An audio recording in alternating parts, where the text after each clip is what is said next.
Assalamualaikum warahmatullahi wabarakatuh. Perkenalkan, nama saya Ayu Andini Prastika Rizky dengan NIM A1C320059. Baiklah, pada kesempatan kali ini saya akan menjelaskan beberapa materi fisika modern, yaitu sinar X dan laser. Pertama-tama, apakah itu sinar X? Bagaimana proses pembuatannya? Manfaat dan bahayanya bagi manusia? Mari kita ulas. Yang pertama, pengertian sinar X. Dilansir dari National Center of Biotechnology Information, sinar X adalah radiasi elektromagnetik yang panjang gelombang 0,1 hingga 10 nanometer. Sinar X memiliki sifat dualisme cahaya, sehingga dapat disebut juga sebagai paket foton-foton dari awan elektron suatu atom. Sinar X memiliki energi yang memungkinkannya menembus bagian tubuh manusia kecuali tulang. Kemudian saya akan menjelaskan produksi sinar X. Produksi sinar X dilakukan dalam satu tabung yang berisikan mekanisme untuk mempercepat elektron dan menabraknya pada anoda. Dalam tabung terdapat katoda yang memiliki banyak elektron di dalamnya. Saat filamen dipanaskan, katoda akan melepaskan awan elektron. Generator kemudian menyalakannya untuk memberikan beda potensial tinggi antara katoda dan anoda. Beda potensial yang tinggi menyebabkan loncatan elektron atau percepatan laju elektron. Elektron yang telah dipercepat itu kemudian akan menumpuk anoda dan yang berupa tungsten mengalami perlambatan dan berubah arah. Kemudian tumbukan tersebut mengubah energi kinetik elektron dan mengubahnya menjadi panas, juga sinar X. Dalam ruang vakum, kecepatan sinar X dengan kecepatan cahaya yaitu 3 kali 10 maka 8 meter per sekon. Selanjutnya adalah manfaat sinar X. Contoh penggunaan sinar X adalah mengidentifikasi retakan pada struktur bangunan, mengidentifikasi cacat pada suatu benda padat, pengecekan kualitas logam, identifikasi isi tas, paket, dan benda lainnya di bandara maupun dalam sektor keamanan. Sinar X juga digunakan untuk keperluan medis seperti mengidentifikasi kanker, tumor, penyumbatan pembuluh darah, patah tulang, kerusakan gigi, peradangan sendi, pencitraan organ dalam, dan identifikasi barang asing dalam tubuh. Kemudian sinar X ini juga memiliki bahaya. Berikutnya adalah bahaya sinar X. Walaupun kegunaan sinar X itu sangat banyak, namun sinar X tetap radiasi elektromagnetik yang bisa memberikan dampak buruk bagi tubuh. Penggunaan sinar X harus melalui dosis radiasi yang sesuai dengan tujuan penggunaannya agar manfaatnya didapat dengan resiko yang minimal. Kemudian selanjutnya yaitu materi tentang laser. Baiklah, selanjutnya saya akan menjelaskan materi fisika modern yaitu laser. Istilah laser itu adalah akronim. Laser merupakan singkatan dari Light Amplification by Stimulated Emission of Radiation. Laser adalah perangkat yang memancarkan sinar cahaya yang koheren melalui proses amplifikasi optik. Ada banyak jenis laser termasuk laser gas, laser serat, laser solid state, laser pewarna, laser dioda, dan laser excimer. Kemudian masuk ke jenis-jenis laser. Karena kita dapat membangkitkan berbagai jenis atom dengan berbagai cara, secara teoritis dapat membuat berbagai jenis atau macam laser. Dalam praktiknya, hanya ada segelintir jenis yang umum, di mana 5 yang paling terkenal adalah teknologi laser zat padat, gas, pewarna cair, semikonduktor, dan serat.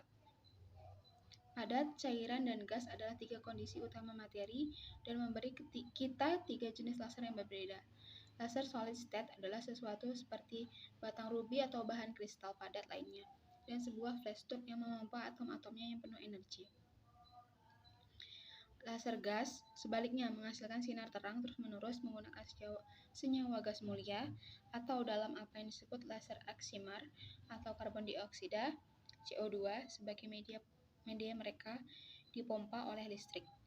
Sedangkan laser CO2 kuat, efisien, dan biasanya digunakan dalam pemotongan dan pengelasan industri merupakan salah satu teknologi laser dan manfaatnya yang terbaru. Selanjutnya, laser pewarna cair itu menggunakan larutan molekul pewarna organik sebagai media dipompa oleh sesuatu seperti lampu busur, lampu flash, atau laser lainnya. Keuntungannya besar bagi mereka adalah bahwa mereka dapat digunakan untuk menghasilkan pita frekuensi cahaya untuk menghasilkan yang lebih luas daripada laser solid state dan gas.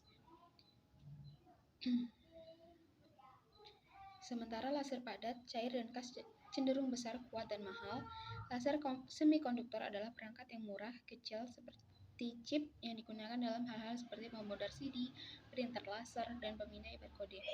Mereka bekerja seperti persilangan antara LED konvensional dan laser tradisional. Kemudian, laser memiliki beberapa sifat istimewa yang membuat laser bermanfaat dan sangat istimewa bagi manusia saat ini. Di antaranya yang pertama, sifat laser sangat monokromatik. Yang kedua, sifat sinar laser sangat koheren. Yang ketiga, sifat sinar laser sangat terarah. Kemudian, laser dapat sebagai fokus.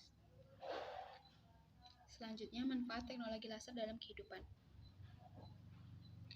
Yang pertama, manfaat laser dalam industri itu bisa alat pemotong berdasarkan laser CO2 banyak digunakan dalam industri.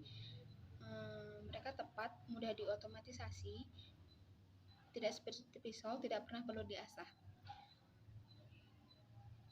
Di mana potongan kain pernah dipotong dengan tangan untuk membuat hal-hal seperti jeans, denim. Sekarang, kalau zaman dulu seperti itu, kemudian di zaman modern seperti sekarang, biasanya memotong hal-hal seperti itu menggunakan laser dengan dipandu robot.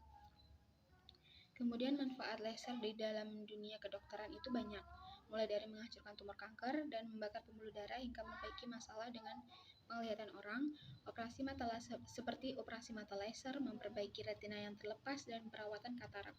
Itu semuanya menggunakan laser. Kemudian yang ketiga, manfaat teknologi laser dalam dunia informatika dan telekomunikasi. Facebook saat ini sedang bereksperimen dengan menggunakan laser, bukan gelombang radio, untuk membuat koneksi yang lebih baik ke satelit ruang angkasa yang dapat mengarah pada kecepatan data yang lebih tinggi dan akses internet yang jauh lebih baik di negara-negara berkembang.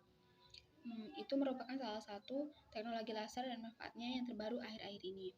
Kemudian yang selanjutnya yaitu manfaat laser dalam dunia militer dan pertahanan. Militer telah menjadi salah satu pengguna terbesar teknologi ini, terutama dalam senjata dan misil berpadu laser. Dalam beberapa tahun kemudian, senjata laser jarak jauh secara resmi menjadi landasan bagi inisiatif pertahanan strategis atau SDI yang kontroversial dari Presiden AS Ronald Reagan yang lebih dikenal sebagai program Star Wars. Demikian pemaparan dari saya mengenai materi fisika modern, sinar X, dan teknologi laser. Saya akhiri. Wassalamualaikum warahmatullahi wabarakatuh.